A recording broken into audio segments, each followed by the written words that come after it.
Oh my gosh, there are so many myths about exercise, it's hard to know where to start.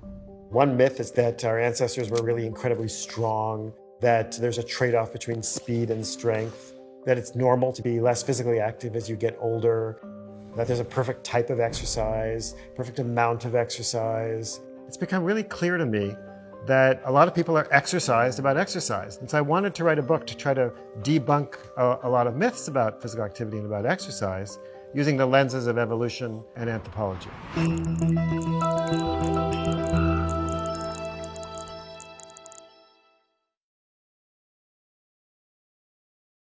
If there's any one physical activity that humans evolved to do, it's to walk.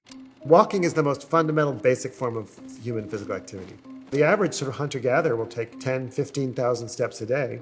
The average American before the pandemic was taking something like 4,700 and something steps a day.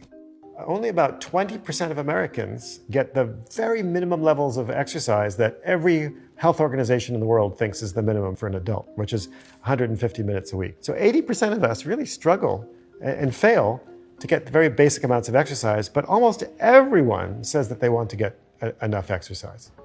We live in a world where we no longer have to be physically active. We now, in a very strange way, have to choose to be physically active. And that's not so easy, because there were no ellipticals and other kinds of machines back in the Stone Age. If you want to get your heart rate up, you probably were running. And one of the biggest myths about running is that it'll destroy your knees.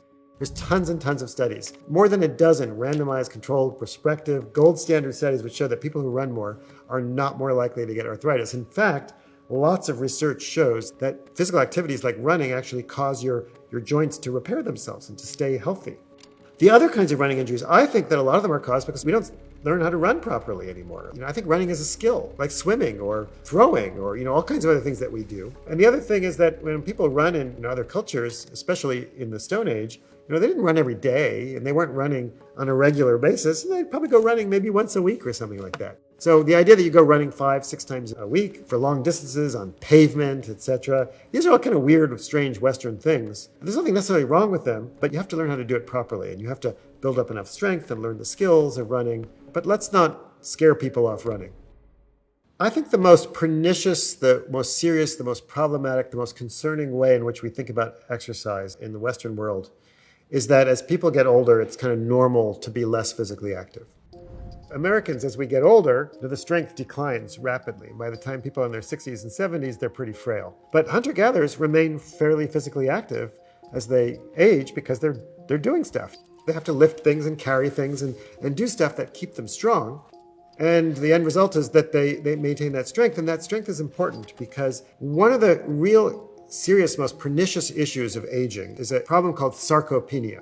Sarco is flesh and penia is loss, so it's flesh loss. As people get older in the West, they tend to lose a lot of strength and power, and that makes basic tasks difficult. And when that happens, people become less active. When they become less active, they become less fit, and it kind of sets in motion a really disastrous, vicious cycle. As we get older, strength training becomes more and more important so that we can avoid those losses of vigor that are really important to maintaining your health and staying strong and staying healthy as we age. We're a unique species. We evolved to live long after we stop reproducing. We often think about the effects of physical activity on lifespan, how long you live. Before modern medicine, what determined how long you lived was actually how long you were healthy, your health span. And so health span is really the key thing. And what physical activity does is it increases your health span. And your health span, therefore, increases your lifespan. So as we get older, let's not cut back on the physical activity. Let's maintain it. Do some strength, do some endurance. The evidence is incontrovertible. There's tons of data which show that as we get older, the more physical activity is really beneficial. And other studies have found the same thing, that physical activity as you get older is more important, not less important, for preserving your health. Get smarter, faster with videos from the world's biggest thinkers. And to learn even more from the world's biggest thinkers, get Big Think Plus for your business.